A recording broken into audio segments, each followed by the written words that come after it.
Hello viewers, আজকে আমরা যাচ্ছি ময়মনসিংহ জয়নুল আবেদীন পার্কে সকলকে নিয়ে ঘুরতে। তার জন্য আমরা দুইটি অটো ঠিক করি, তারপর আমরা সকলে মিলে অটোতে উঠে পড়ি। ইতিমধ্যে আমরা সকলেই পার্কে চলে এসেছি এবং আমরা সকলেই পার্কে একে একে প্রবেশ করছি এবং আমরা একটি ভালো প্লেস খুঁজতেছি আমরা সকলে বসার জন্য গোল করে। তার পূর্বে আমরা একটু পরিবেশটা ঘুরে ফিরে নিচ্ছি। আমাদের সাথে যারা এখন এসেছে আমি এখন সকলকে পরিচয় করিয়ে দিচ্ছি আপনাদের সাথে। এটা হচ্ছে আমার ছোট ভাই আরিফতো, এটা হলো আমার বোন লাই, এটা হচ্ছে আমার আন্টি, এটা আমার মা, এটা আমার প্রিয়াদি, এটা আমার বোন জামাই এবং এটা আমার বাবা।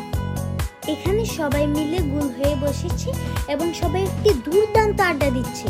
এই আড্ডার আগে আমার বাবা ফুচকা অর্ডার দিয়েছিল এবং ফুচকা মামাকে বলেছিল যেন ফুচকাগুলো ইয়ামি হয়।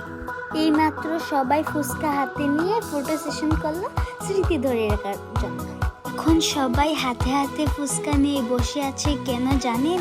কারণ আমাদের টিমের সকল সদস্য এখনো ফুচকা পায়নি।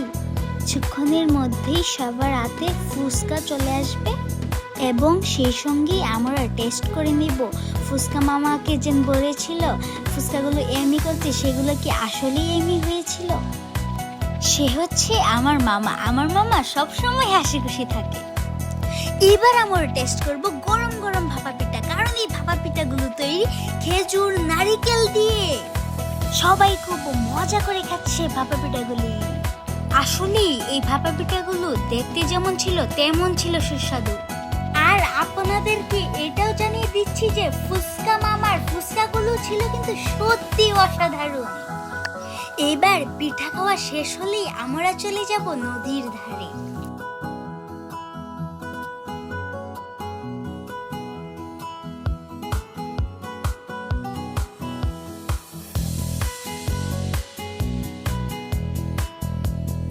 এবার আমি সবার আগে সবাইকে নিয়ে যাচ্ছি নদীর ধারে।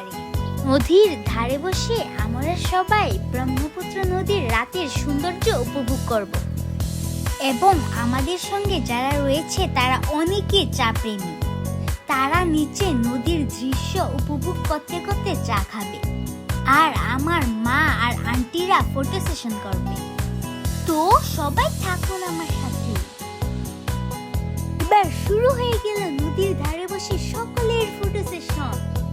আমরা ভেবেছিলাম রাতের বেলা গেলে ভালো লাগবে না, কারণ দিনে আমাদের হাতে সময় ছিল না, কিন্তু রাতের পরিবেশটা আসলেই অসাধারণ ছিল। আমার বন্ধু দেখছি অনেক খুশি। আজকে আমরা সকলে একসাথে ঘুরে অনেক আনন্দ পেলাম এবং তাও বুঝলাম জীবনে আনন্দ করতে গেলে বেশি টাকার প্রয়োজন হয় না, শুধু থাকতে হবে ইচ্ছা। এখানে সব সিনিয়ররা চা খাচ্ছে এবং আমাদের যাওয়ার সময় হয়ে গেছে। আমরা সবাই আজকের মতো বিদায় নিচ্ছি। দেখা হবে অন্য একটি ব্লগে।